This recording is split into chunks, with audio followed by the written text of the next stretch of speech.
Yeah, we're out here just on the edge of a very busy Charlotte Airport runway where construction crews out here, yeah, they're pretty busy too. Preparing a fitting final destination here for US Airways' most famous plane. Cactus 1539 hit birds, lost thrust on both ends. The plane shook. You could feel the whole plane shake. As soon as I turned and looked out the window, I noticed the left engine was just shooting out flames. Brace, brace, brace. Heads down, stay down. My feeling was that there was no way we were going to survive. Cactus 1549, radar contact is lost. I think he said he was going in the Hudson. As Charlotte also honors the heroism of US Airways' most famous pilot. It felt as if the bottom had fallen out of our world. I've come to have a greater appreciation of what everyone accomplished that day under very trying circumstances. First time I talked to Sully was as we waited in the pier to be released, and that seemed like an eternity. Rick Elias was a shivering survivor of Flight 1549 that January night in New York Harbor, now forever grateful to Sullenberger and his crew. So this museum is in honor of a great team that saved 155 lives. Captain Sullenberger. And Sullenberger is thankful too for the millions donated here in Charlotte to make sure nobody ever forgets that miracle on the Hudson.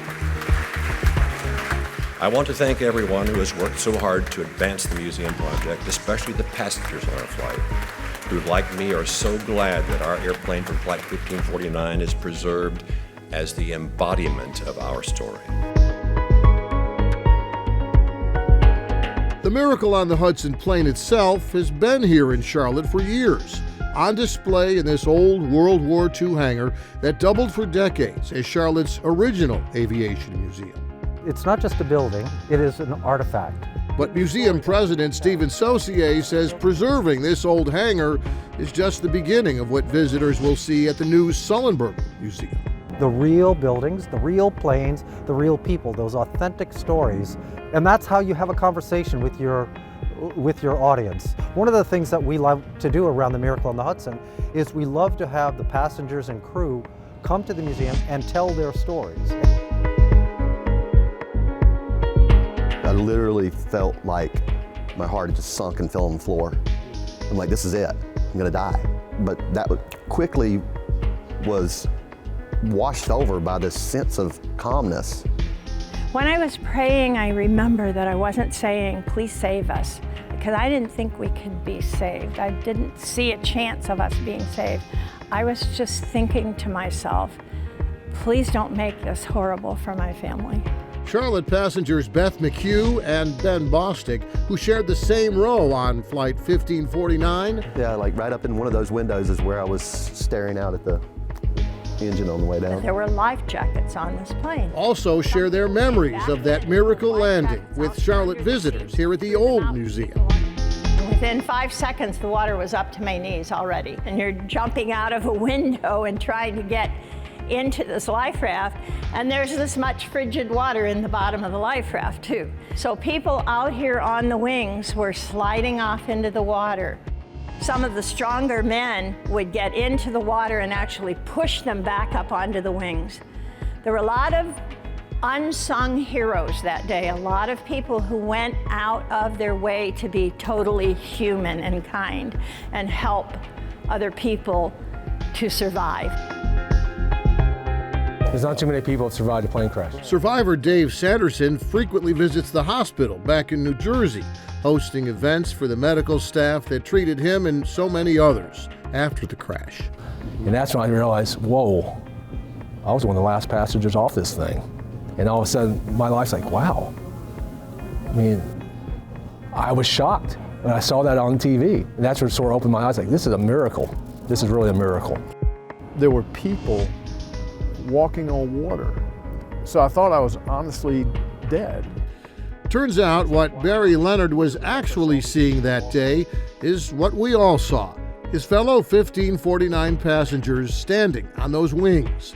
Now those same passengers are helping to save the plane that saved them. raising money for the Sullenberger Museum's 1549 Foundation. The flight lasted a total of 206 seconds, and it changed my life and 154 other people's lives as well. The new home of Flight 1549 here in Charlotte could also change more lives in the future, using those real-life stories of that miracle on the Hudson to inspire aviation's next generation through education. We saw that there were so many kids that were not able to get into these fields. So kids will gravitate to those authentic experiences, those authentic people, the authentic stories, and then hopefully see themselves as making their story. Build on that wonder, build on that excitement, build on that intrinsic motivation, and then introduce these career opportunities where they can make, and they can do, and they can build, they can create, they can innovate.